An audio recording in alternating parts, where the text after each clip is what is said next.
قرآن و سنت کی روشنی میں منزل کی جانب سفر،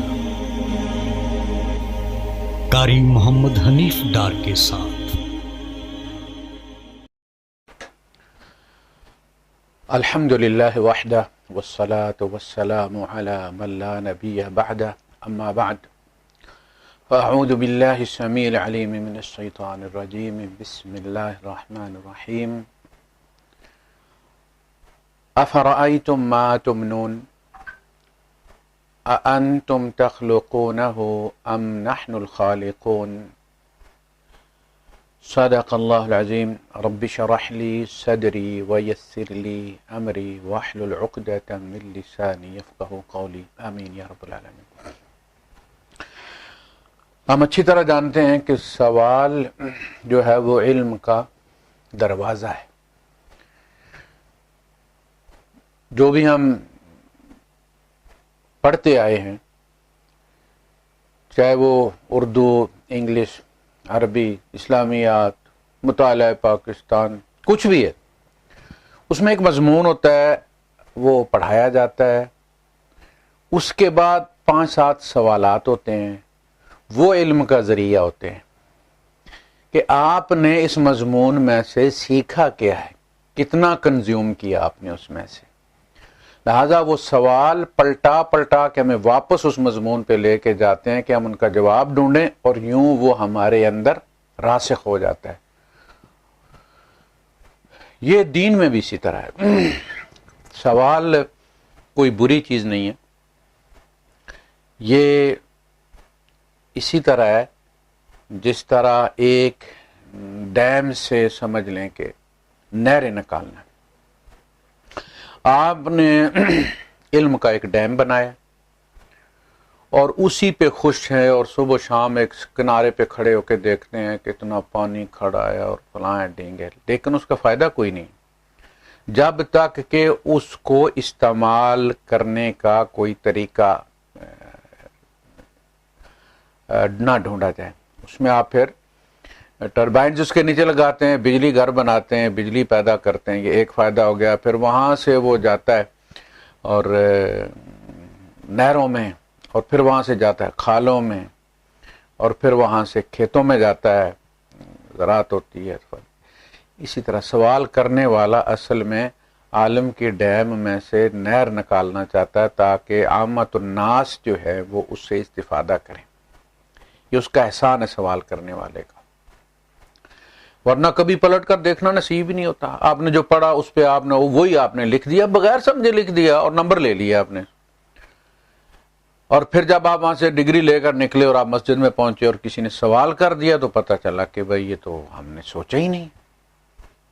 اس لیے کہ سوچنا تو من ہے نا، آپ نے وہ لکھنا ہے جو آپ کو پڑھایا گیا ہے، اپنی سوچ نہیں لکھنی ہے آپ، تو پھر مسئلہ بن جاتا ہے۔ یہ طریقہ صحابہ نے بھی اختیار کیا، اور اللہ پاک نے ان کے سوالات کے جوابات دیے۔ اسی طرح ایک خاتون آ گئی، اس نے اپنا مسئلہ رکھا اللہ کے رسول صلی اللہ علیہ وسلم کے پاس، ان کے مسئلے کا جواب نہیں تھا، پھر اللہ پاک نے خطاب فرمایا۔ خود اللہ پاک بھی سوالات کرتا ہے، اللہ پاک سوال کرتا ہے ہمیں متوجہ کرنے کے لیے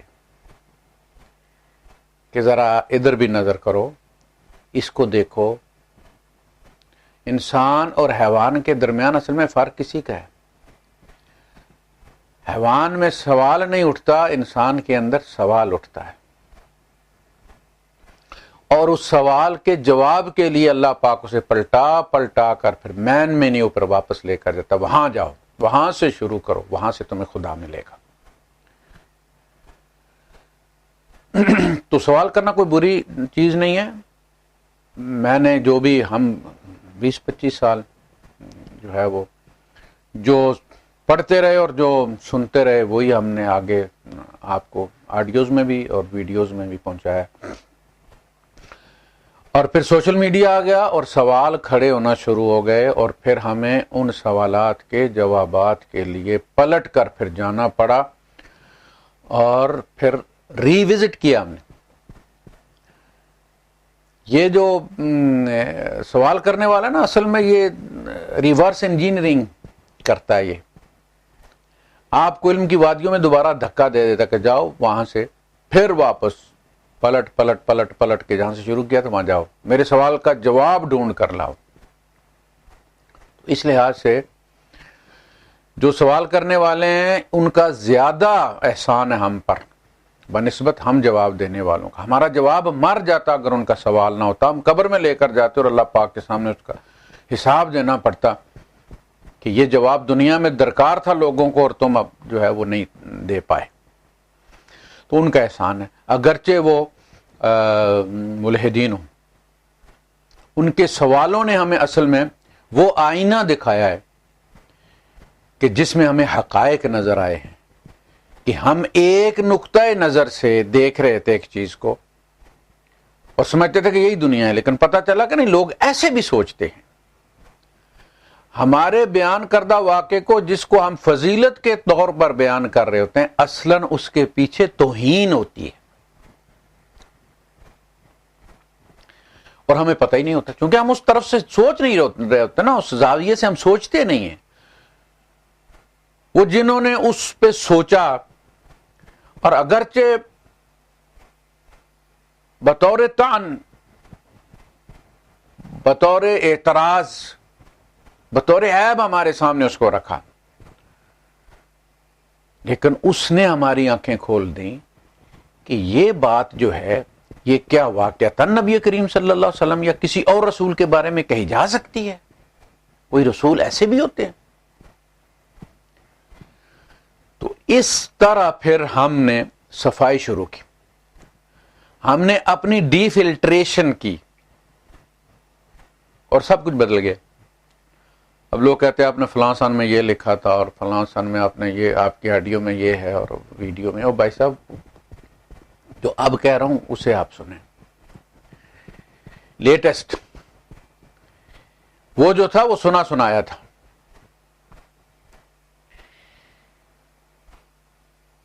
تو میں عرض کر رہا تھا کہ اللہ پاک بھی انسان کو متوجہ کرتا ہے سوال اٹھا کر. سورہ واقعہ بڑی مشہور صورت ہے، لیکن مشہور اس لیے کہ اس کے بارے میں کہا جاتا ہے کہ جو اس کو پڑھتا ہے اس گھر میں فاقہ نہیں ہوتا. حالانکہ ہم پڑھتے ہیں کہ اللہ کے رسول صلی اللہ علیہ وسلم کے یہاں فاقے ہوتے تھے. آپ گھر میں آتے تھے، پوچھتے تھے کچھ ہے کھانے کو، تو گھر والے کہتے برکت ہے.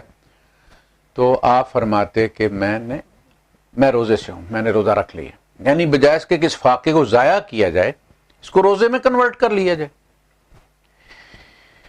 پھر جب ایسا بھی ہوتا کہ آپ نے روزہ رکھ لیا ہوا ہے اور کہیں سے کوئی چیز ہدیہ آ گئی ہے،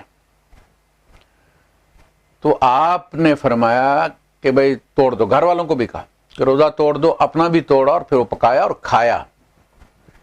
اور فرمایا کہ نفلی روزے والا اپنے روزے کا خود مالک ہوتا ہے.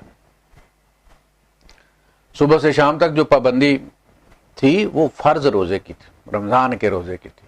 اگر اس نے نفلی روزہ رکھا اور اسے ضرورت پڑ گئی اسے توڑنے کی تو ٹھیک. تو ایک طرف یہ کہ حضور کے گھر میں فاقے ہوتے تھے، کیا حضور سورہ واقعہ نہیں پڑھتے تھے جن پر نازل ہوئی ہے؟ ایک طرف آپ کہتے ہیں کہ ان کے یہاں فلاں وظیفہ کرو اور اتنی دفعہ پڑھو تو آپ کے گھر میں اتنی دولت آئے گی کہ حساب نہیں رہے گا اور فلاں ڈینگا. دوسری طرف آپ کہتے ہیں کہ اللہ کے رسول صلی اللہ علیہ وسلم نے یہودی کے یہاں ایک چند سا جو ہے وہ جووں کے عوض بوری کر لیں. آپ ایک بوری جووں کے عوض آپ نے اپنی ذرہ گروی رکھی ہوئی تھی. کوئی کرنے والی بات ہے؟ مسلمان مر گئے تھے، مسلمانوں کی ناک کٹانی تھی، ان کے نبی نے یہودی کے یہاں گروی رکھ کے. مسلمانوں میں ایک سے ایک بڑا بزنس مین تھا، ان سے اللہ کے رسول صلی اللہ علیہ وسلم نے نہیں کیا. کوئی اپنے نبی کو ادھار دینے کے لیے بھی تیار نہیں تھا. کہتے ہیں کہ ایانا گل کرے سیانا قیاس کرے.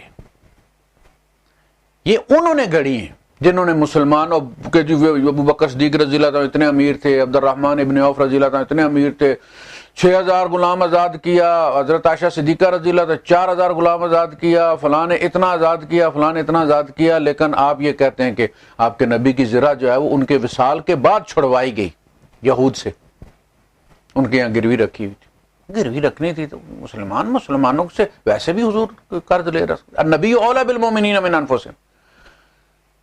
اللہ پاک مومنوں کے دلوں کی کیفیت بھی بیان کر رہا ہے کہ مومنوں کے نزدیک نبی جو ہیں ان کی جان سے بھی زیادہ عزیز ہیں. وہ جان سے عزیز ہستی کو کوئی قرض نہیں دینا تھا کہ یہودیوں کے یہاں زرہ جو ہے وہ گروی رکھنی پڑی. تو ہم نے تو اس طرح سے ان صورتوں کو دیکھا ہے، سورہ یاسین کو بھی اور سورہ اپنا الواقعہ کو بھی. لیکن یہ بڑی اہم صورت ہے، نہایت ہی اہم، پوری انسانی زندگی کا، اس زندگی کا اور اس زندگی کا، لائف آفٹر ڈیتھ، مرنے کے بعد کی زندگی خلاصہ کرتی ہے. اللہ پاک سوال کرتے ہیں افرأیتم ما تمنون، کیا تم نے دیکھا جو ٹپکاتے ہو؟ مزہ آ گیا نا، لا کے کھڑا کر دیا بیچ چوراہے کے، بڑے پروفیسر، بڑے پی ایچ ڈی ڈاکٹر، بڑے فلاں بڑے علامہ فلاں، سوالات تم کرتے ہو، اعتراضات کرتے ہو. تم پیچھے جاؤ. اس دن جس دن تیرا کوئی وجود نہیں تھا، هل اتى على الانسان حين من الدهر لم يكن شيئا مذكورا. میں اگر مئی میں پیدا ہوا ہوں 12 مئی کو، تو اس سے پہلے دنیا میں میرا وجود نہیں تھا، رحم مادر میں تھا، اور اسے 9 مہینے پہلے وہاں بھی نہیں تھا. دنیا پھر بھی چل رہی تھی اور میرے مرنے کے بعد بھی چلتی رہے گی. اس جگہ آؤ، اپنا تمہیں یاد نہیں ہے، اپنی اولاد کا تو تمہیں یاد ہے. افرأیتم ما تمنون، جو ٹپکاتے ہو اسے دیکھا، اس پر غور کیا ہے؟ توجہ کرو ذرا. اانتم تخلقونہ ام نحن الخالقون، اس کو ہم نے بنایا ہے یا تم نے بنایا ہے؟ تم نے کیا کیا؟ اپنا حصہ دیکھو نا. ایک مہین قابل نفرت پانی ہے، کوئی ٹچ کرنا پسند نہیں کرتا، کراہت آتی ہے اس سے. اس میں سے وہ بنایا ہم نے جسے تمہیں چومنے پر مجبور کر دیا. پہلا حق کس کا ہے پھر؟ وہ گٹر میں پھینکنے والے کا، یا وہاں سے لال اور ہیرا بنا کر نکالنے والے کا؟ البارع، پانی میں سے نہ کے خشکی پر اسے کھڑا کر دینے والا. کس کا حق زیادہ ہے؟ لا طاعت لمخلوق فی معصیت الخالق. مخلوق میں سے کسی کی بھی اطاعت جائز نہیں ہے، ایسی اطاعت کہ جس سے خالق کی نافرمانی ہوتی ہو، چاہے وہ والدین ہو چاہے کوئی ہو. فلا تطعهما وان جاهداك على ان تشرك بي ما ليس لك به علم فلا تطعهما. عمر فاروق رضی اللہ تعالیٰ عنہ کا قول ہے کہ حق والوں میں سے کوئی بھی اس حق تک نہیں پہنچا، یعنی اس پوائنٹ پر نہیں پہنچا کہ اللہ کے مقابلے میں اس کے حق کو تسلیم کیا جائے، چاہے وہ والدین ہو چاہے کوئی. حقوق ہے نا، حقوق العباد، سب کے حقوق اپنی جگہ، لیکن اگر وہ حقوق اللہ کے حق سے ٹکرائیں گے تو نسیم منسیہ ہو جائیں گے،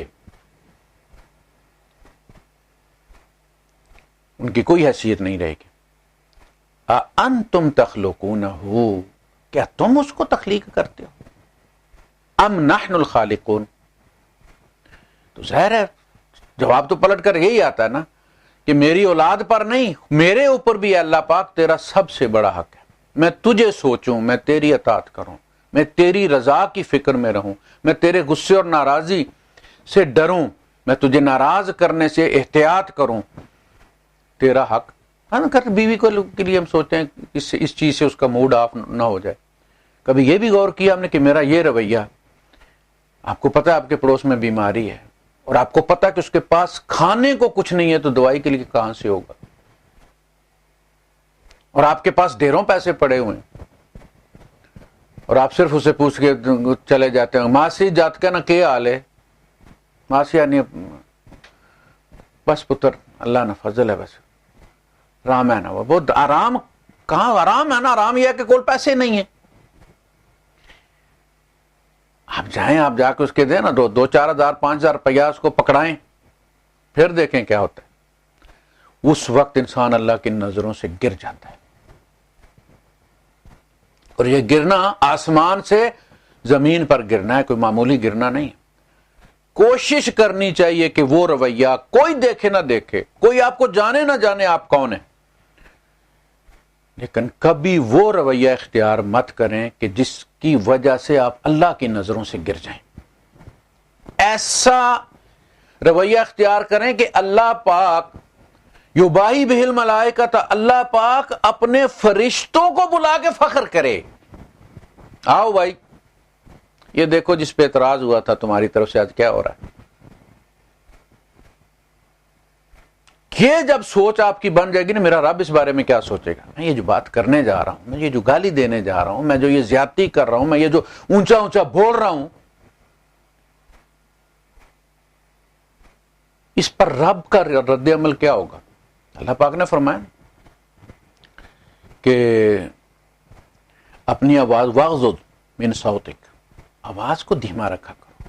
ان انکر الاصوات لصوت الحمیر, اگر اونچی آواز سے بندہ ہیرو بنتا تو کھوتا سب کا ہیرو ہوتا, کیونکہ اس کی آواز بڑی اونچی ہے, 2-3 محلوں تک بھی جاتی ہے.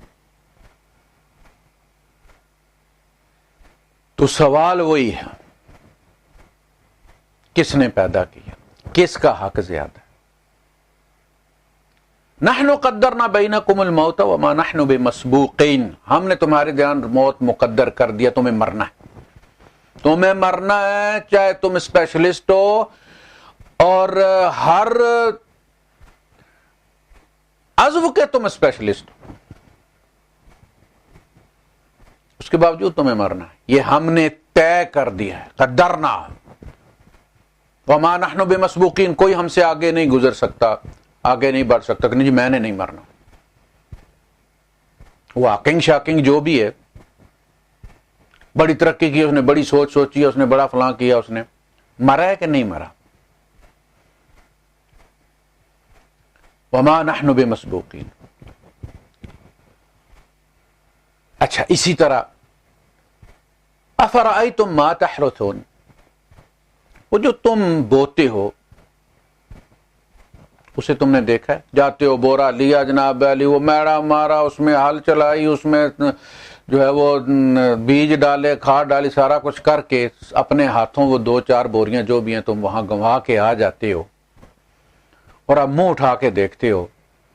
ہر نماز کے بعد کہتے مولوی صاحب دعا کرے ذرا بارش واسطے.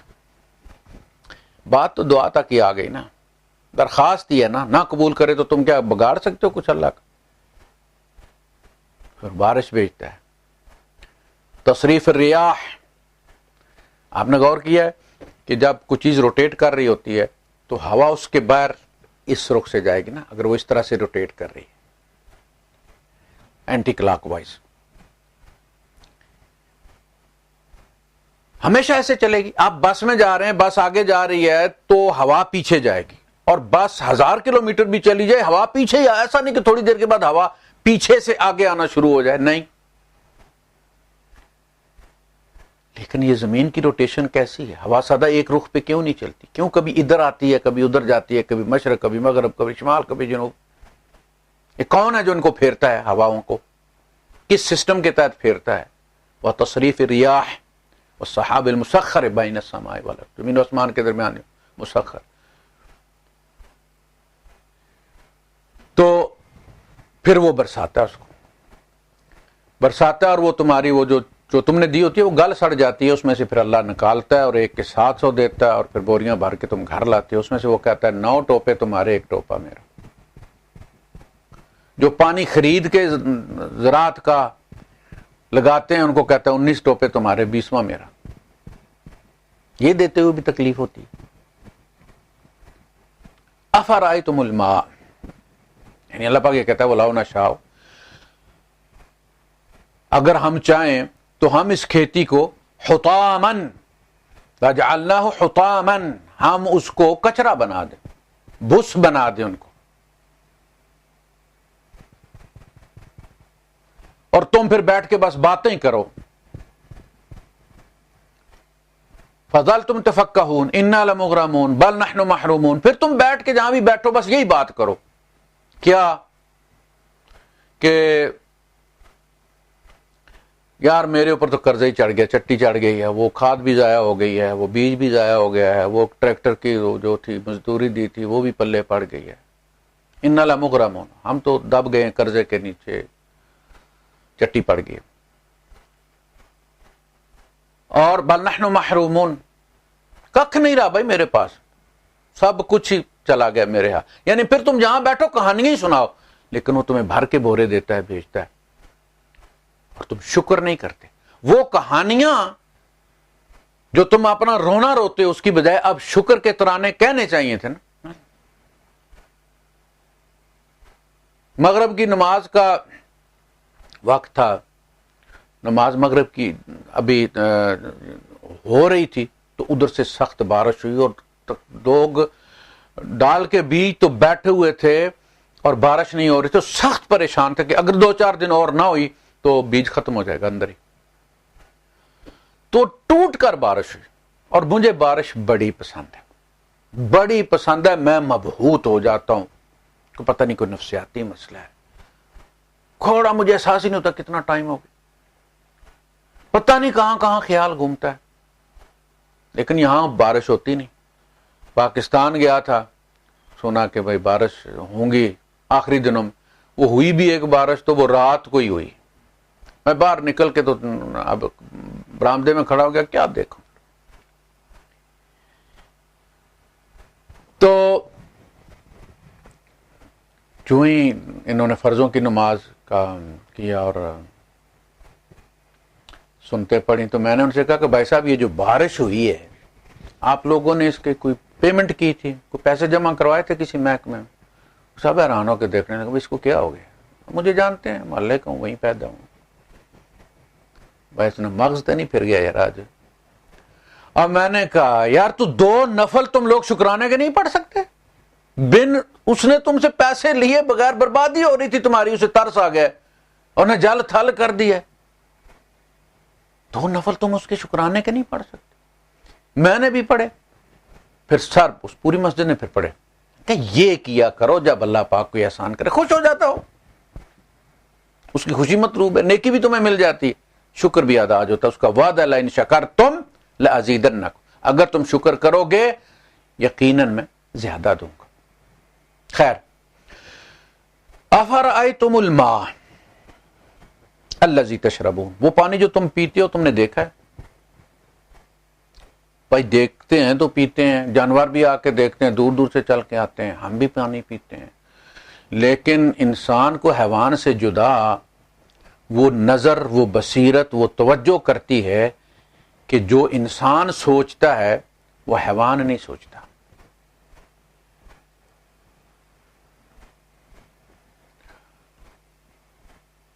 تو بندہ سوچتا، اب سوچنا افرائیتم الماء الذی تشربون، جو پانی پیتے ہو تم دیکھتے ہو. تو اس وقت تو وہ صحابہ یہی سوچتے تھے نا. ان کی سوچ کیا تھی کہ بادل جو ہے وہ کبھی اس طرف سے آتے ہیں، کبھی اس طرف سے آتے ہیں، ہوائیں چلتی ہیں، ان کو لے کر آتی ہیں، ڈرائیو کر کے لاتی ہیں.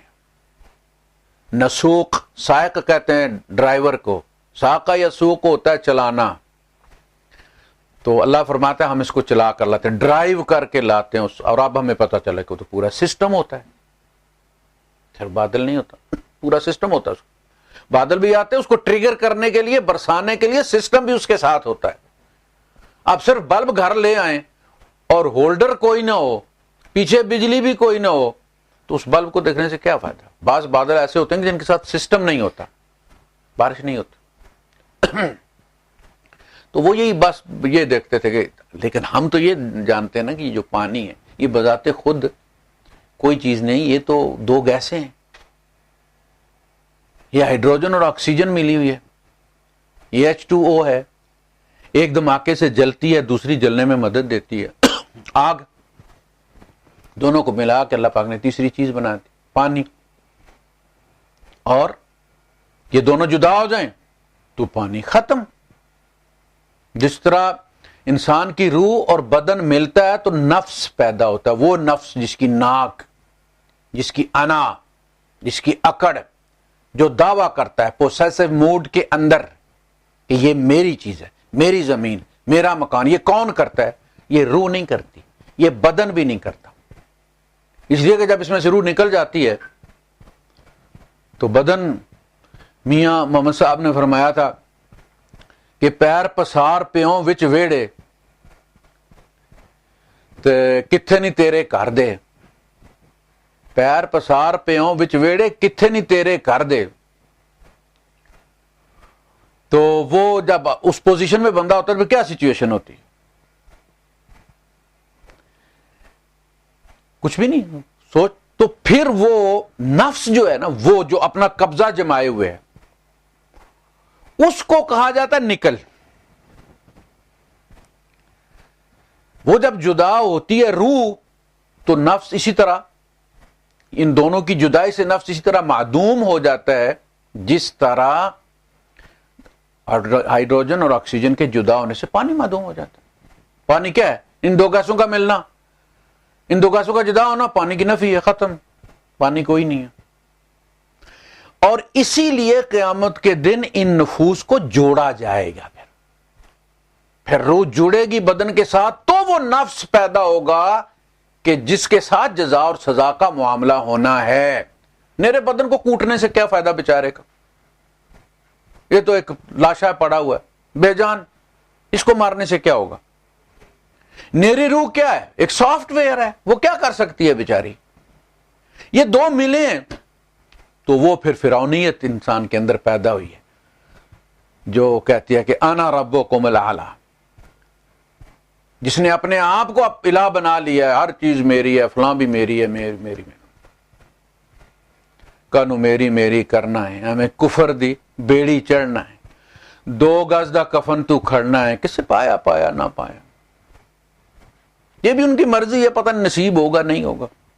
تو انسان یہ سوچتا ہے کہ یہ جس نے بنایا ہے کتنا بڑا کاریگر ہے، کتنا بڑا ایکسپرٹ ہے، اور اللہ پاک فرماتا ہے کہ اگر ہم چاہیں، یعنی تم غور کرو، میٹھا تم نے پیا، اگر ہم چاہتے تو ہم اس کو اب اٹھاتا ہے نا اللہ پاک، اس کو سمندر سے اٹھاتا ہے تو بالکل پاک شفاف بھاپ کی صورت، نمک نیچے رہ جاتا ہے، پھر اسے چارج کرتا ہے اللہ پاک، چارج کر کے واپس برساتا ہے کیلوین ڈگری پہ اور ملینز کے حساب سے۔ ہمارے یہ چھوٹی بونڈی ڈگری اس میں کام نہیں کرتی، اس چارجنگ میں وہ اتنے وولٹس کا ہوتا ہے، تو برستا ہے جہاں تو وہ بہترین کھاد ہوتی ہے درختوں کے لیے۔ گاؤں میں جو ہے وہ پانی بھر لیتے تھے وہ ٹریکٹر والے، اور اپنی بیٹریوں میں وہ بارش کا پانی ڈالتے تھے چارجڈ۔ تو میاں محمد صاحب نے فرمایا نا کہ بے شک لوگ توکل والے بنا مشقت پل دے، جیوں کر باغاں نالوں ہوندے ساوے رخ جنگل دے۔ دیکھتے نہیں باغوں کی کتنی کیئر کی جاتی ہے، کاٹا جاتا ہے، کھاد دی جاتی ہے، پانی کا خیال رکھا جاتا ہے، جنگ، وہ پھر بھی ان کے جو گرینری ہے وہ پتا چلتا ہے کہ اس کے اندر پیلاہٹ ہے۔ اصلی جو نیچرل گرینری ہے وہ آپ کو باغات میں نظر آئے گا، سینہ تانے کھڑے ہیں سبز، تو وہ پانی برساتا ہے۔ اور اگر وہ چاہے تو ایسا قانون بھی بنا سکتا تھا کہ پانی کے ساتھ نمک بھی اڑے اور پھر نمک ساتھ برسے۔ فرمایا افرأیتم الماء الذی تشربون، جو پانی پیتے اس پر توجہ دی ہے، اانتم انزلتموہ من المزن ام نحن المنزلون، بادل میں سے تم نے اسے برسایا یا ہم نے برسایا۔ ہمیں پتہ ہے ابھی وہ سسٹم آپ سنتے ہیں خبروں میں کہ سسٹم پاکستان میں داخل ہو رہا ہے، بارشوں کا سسٹم، تو ایک سسٹم بھی ساتھ آتا ہے اور بارشیں برساتا ہے۔ یہ کس نے بنایا ہے سسٹم؟ وَلَوْ نَشَاءُ جَعَلْنَاهُ أُجَاجًا، ہم اگر چاہیں تو ہم اسے کڑوا بھی بنا سکتے ہیں، کھارا بنا سکتے ہیں، نمک سمیت اڑتا۔ فلولا تشکرون، تو پھر تم شکر کیوں نہیں کرتے؟ یعنی جب پیتے ہو تو میں تم سے کیا چاہتا ہوں، یہ کہو کہ الحمدللہ۔ شکر کیوں نہیں کرتے؟ شکر کیا ہے کہ خالق کا، اس کا اقرار کرو کہ اس کا بنانے والا کوئی ہے، کوئی خالق ہے اس کا، اور اس کا شکریہ ادا کرو۔ اس شکریہ سے اس کے وجود پر تمہارا ایمان ثابت بھی ہو جاتا ہے، مضبوط بھی ہو جاتا ہے۔ اسی میں پھر موت کو بھی ڈسکس کیا، جیسے فرمایا تھا کہ ہم نے تمہارے درمیان نحن قدرنا بینکم الموت، ہم نے تمہارے درمیان موت طے کر دیا کہ تم نے مرنا ہے۔ اب اس کی ذرا تفصیل، فلولا اذا بلغت الحلقوم، سورہ وہی واقعہ ہے جب جان حلقوم میں آ جاتی ہے۔ حلقوم آپ جانتے ہیں، حلق میں آ کے پھنستی ہے۔ وَأَنْتُمْ حِينَئِذٍ تَنْظُرُونَ، اور تم اس وقت دیکھ رہے ہو، تو یہ کوئی ڈاکہ نہیں ہے، یہ تو سامنے سامنے تمہارے ایک چیز ہو رہی ہے، چوری نہیں ہو رہی۔ تم ڈاکٹر ہو، ہارٹ اسپیشلسٹ ہو، مشہور کارڈیالوجسٹ ہو، تمہاری 6 مہینے تمہاری اپوائنٹمنٹ نہیں ملتی، لیکن تمہارا اپنا بیٹا، بیوی، باپ، ماں تمہارے ہاتھ سامنے مر رہے ہیں، اور تم ہیلپ لیس، کچھ بھی نہیں کر سکتے۔ یہاں تک کہ مولوی صاحب کو بلاتے ہو، تم دعا کرواتے ہو کہ ان کی جان آسانی سے نکل جائے، منزل آسان ہو جائے۔ وَأَنْتُمْ حِينَئِذٍ تَنْظُرُونَ وَنَحْنُ أَقْرَبُ إِلَيْهِ مِنْكُمْ وَلَكِنْ لَا تُبْصِرُونَ، ہم تمہاری نسبت، تم کھڑے ہو نا، تم دیکھ رہے ہو، ہم تمہاری نسبت اس کے زیادہ قریب، لیکن تم نہیں جانتے، وہ جانتا ہے بیچارہ کہ اب وہ کس مرحلے پہ ہے۔ اب اگلا سوال بڑا اہم ہے، یہ جو ہمارا دعوی خدائی ہے نا، افرائیت من اتخذ الہہ ہواہ، آپ نے دیکھا اس شخص کو کہ جس نے اپنی مرضی کو اپنا الہ بنایا ہوا ہے۔ ہم کہتے ہیں میری مرضی اور میرا فلاں، اور میں نے جو عرض کیا پہلے کہ یہ نفس جو ہے جو دعویٰ کرتا ہے کہ یہ میری ہے، اب وقت آیا ہے۔ اللہ پاک فرماتا ہے فلولا ان کنتم غیر مدینین، دین کہتے ہیں نا قرض کو، مدین وہ ہوتا ہے کہ جو کسی کا مقروض ہوتا ہے، کوئی چیز اس نے کسی سے لی ہوئی ہوتی ہے۔ تو سوال کرتا ہے اللہ پاک کہ اگر تم دیندار نہیں ہو، یہ کسی کی امانت نہیں تھی جو لینے آیا ہوا ہے، یہ تمہاری ذاتی تھی، ترجعونہا ان کنتم صادقین، اگر تم سچے ہو تو اس کو واپس روک لو، نہ جانے دو بھائی۔ نقشہ کھینچا میاں محمد صاحب نے، فرماتے ہیں آئی جان شکنجے اندر جیوں بیلن وچ گنا۔ ہم نے دیکھا نا گنے کا جوس پیتے ہیں نا، ہائپاٹائٹس سی پہ یہ اچھا ہوتا ہے، لیکن عموماً ہائپاٹائٹس سی لگتا گنے والی ریڑھی کے پاس سے ہی ہے، کیونکہ ہائپاٹائٹس کے مریض ہی وہاں پینے آتے ہیں اس کو، اور وہ یا تو ٹاکی مار دیتا ہے یا ایک ہی پانی میں صبح سے شام تک ایک گلاس کو دھوتا ہے اور دوسرے کو پکڑا دیتا ہے، وہاں سے ٹرانسمٹ ہوتے رہتی ہے۔ گنا جب وہ دیتا ہے اس کے اندر، تو اس کے بعد جب وہ پچکاریاں مار کے اس کے اندر سے اس کی رو نکلتی ہے، تو اس سے کہیں نا آپ کہ نہ نکلے آج، اسی طرح روح کا معاملہ بھی ہوتا ہے۔ گنے میں سے کوئی چیز نکلتی ہے نا، تو بندے میں سے بھی کوئی چیز نکلتی ہے، اس لیے کہا کہ ترجعونہا، اس کو لوٹاؤ، نہ نکلنے دو۔ 60 سال ہم نے اسے رکھا ہے، اگر تمہاری چیز ہے تو ایک رات تو اس کو رکھ کے دیکھو نا، تم ذرا روک کے۔ آئی جان شکنجے اندر جیوں بیلن وچ گنا، رو نو کہ اج رو محمد، رو وہ جو اس میں سے جوس نکلتا ہے، اس کو کہو کہ اج رو، اسٹیٹ ٹوڈے، آج کی رات رہ جاؤ۔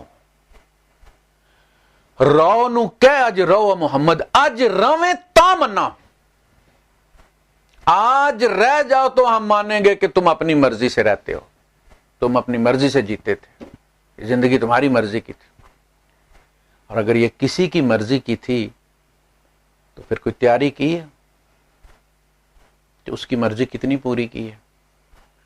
تمہاری ناک جس نے اللہ کی مرضی کے سامنے دیواریں چین کھڑی کر دی، نہیں میں جو چاہتا ہوں، میں نے جو کہہ دیا ہے بس، کوئی سوال جواب نہیں، جی اللہ پاک کی کوئی بات نہیں، یہ چلے گا سے. یہ ہوتا ہے چاہے نماز پڑھنے والا بندہ ہو، لیکن جب اللہ کے سامنے اڑ جاتا ہے، اور ہر بندے کا ایک پوائنٹ ہوتا ہے، ہر بندہ ہر بات پہ نہیں اڑتا. 99 باتیں اللہ کی مان کر 100ویں پر اڑ جاتا، اور وہی اصل میں اس کا امتحان ہوتا ہے، وہی اس کا بوائلنگ پوائنٹ ہوتا ہے. ابلیس کے ساتھ کیا ہوا تھا؟ ایک نو نے اس کے سارے سجدے اٹھا کے ادھر پھینک دی. ایک نو، وہ اس کا امتحان تھا. اور یہ بات اس نے اللہ سے اس کا گلہ کی کہ تجھے تو معلوم تھا کہ میرا ویک پوائنٹ کیا ہے، پھر مجھے کیوں اس امتحان میں ڈالا کیوں؟ تو جس کا تجھے پتا تھا کہ میں فیل ہو جاؤں گا.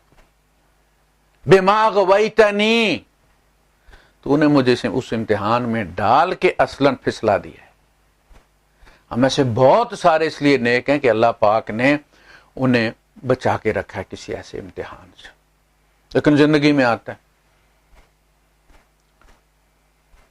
ہر بندے کو زندگی میں وہ مقام آتا ہے کہ جہاں پر وہ اپنا ایمان ثابت کرتا ہے. جیسے اللہ کے رسول صلی اللہ علیہ وسلم نے فرمایا کہ ایک انسان ساری زندگی اہل جنت کے کام کرتا رہتا ہے، یہاں تک کہ اس کے اور اس جنت کے درمیان صرف موت حائل ہوتی ہے کہ ادھر مرے اور ادھر جنت میں داخل ہو جائے. کہ ایسا کام کر دیتا ہے کہ یعنی وہ مستحق جنت کے وسط کا ہوتا تھا، بہترین انکلیو کے اندر، لیکن آخر وہ پوائنٹ جہاں اس کا امتحان تھا جب پہنچتا ہے تو انکار کر دیتا ہے، رب کو ناراض کر دیتا ہے، اور عین جہنم کا جو ورسٹ انکلیو تھا وہاں پھینک دیا جاتا ہے. بڑا سوچ کے معلوم یغرر، جب تک جان تنسلی تک ہے، وہ گرگرا نہیں آتا، تب تک ہم امتحان سے دو چار ہیں. دیکھنا چاہیے اور سوچنا چاہیے کہ یار یہیں تو وہ پوائنٹ نہیں ہے جو مجھے جنت سے جہنم میں بھیج دے گا. غور کرنا چاہیے. جہاں بندہ پھنس جائے نا، کشمکش میں پڑ جائے کہ مانو نہ مانو، اللہ یوں کہتا ہے، برادری یہ ہے، ناک میری کا یہ مسئلہ ہے میری، تو وہاں سوچے کہ یار کہیں میں ابلیس کی طرح اس پوائنٹ پہ تو نہیں پہنچ گیا کہ جہاں میرے مقدر کا فیصلہ ہے اور سب کچھ میرا یا تو میرے حق میں ہو جائے گا یا میرے خلاف ہو جائے گا. ضرور سوچنا چاہیے. اور کوئی بندہ ایسا ہوتا ہے کہ ساری زندگی ایسے کام کرتا رہتا ہے کہ لوگ کہتے ہیں جی بڑا جنتی ہے، یہاں تک کہ اس کے اور جہنم، یعنی لوگ یہ کہتے ہیں کہ یار یہ تو اس کو کیا خدا بخشے گا، یہ تو بغیر حساب کتاب ہی جہنم میں چلا جائے گا. ساری زندگی اہل جہنم کے کام کرتا ہے. پھر وہ پوائنٹ آ جاتا ہے کہ جہاں وہ ایسا فیصلہ لیتا ہے کہ جہنم کے ورسٹ حصے سے اٹھا کے جنت کے جو سب سے بہترین انکلیو ہوتی ہے وہاں اللہ پاک اس کو شفٹ کر دیتا.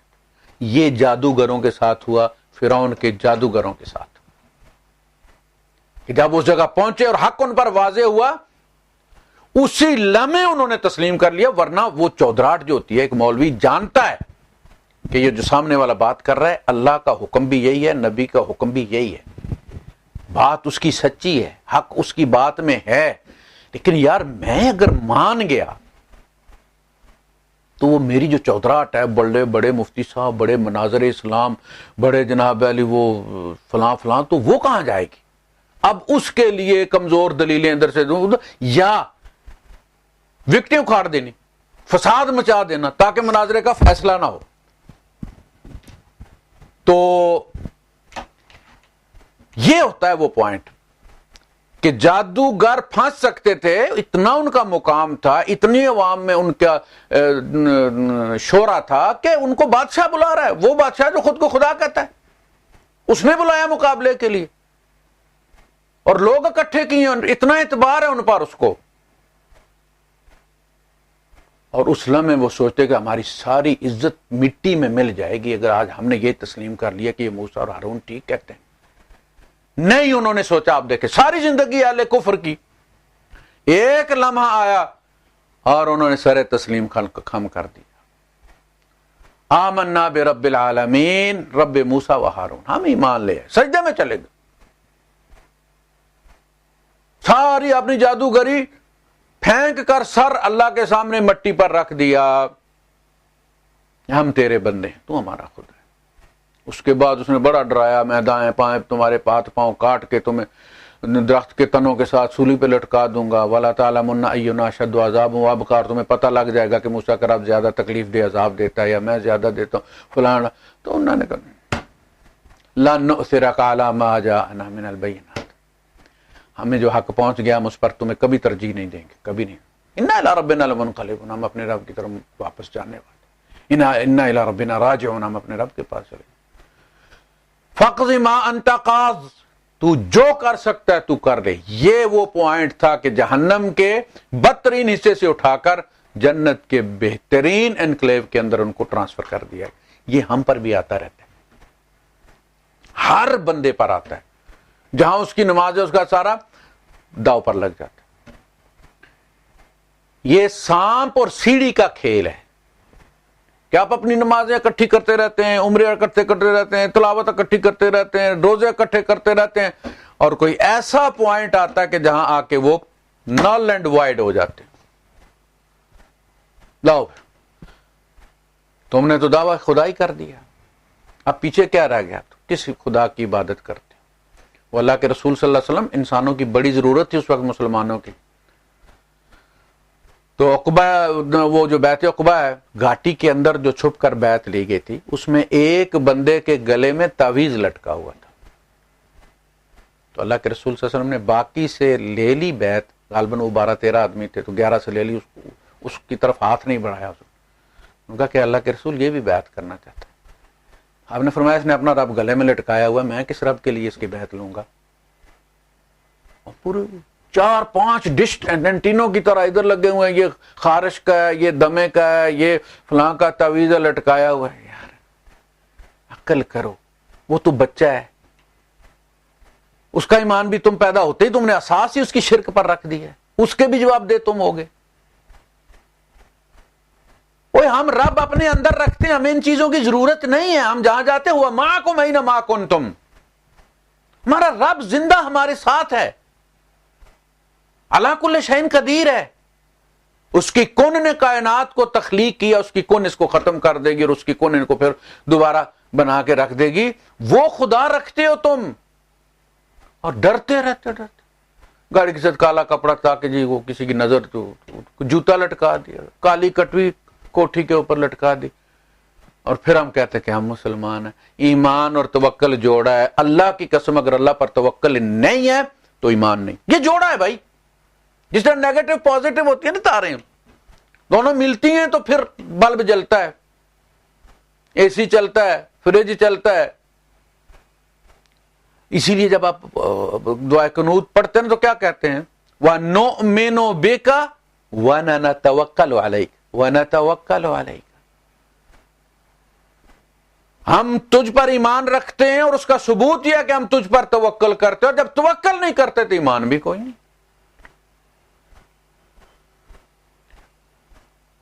ربنا الیک انبنا وعلیک توکلنا،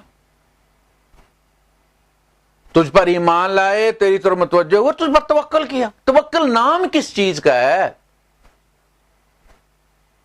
دوا سے اللہ پاک نے منع نہیں کیا، اللہ کے رسول صلی اللہ علیہ وسلم نے حکم دیا ہے، داو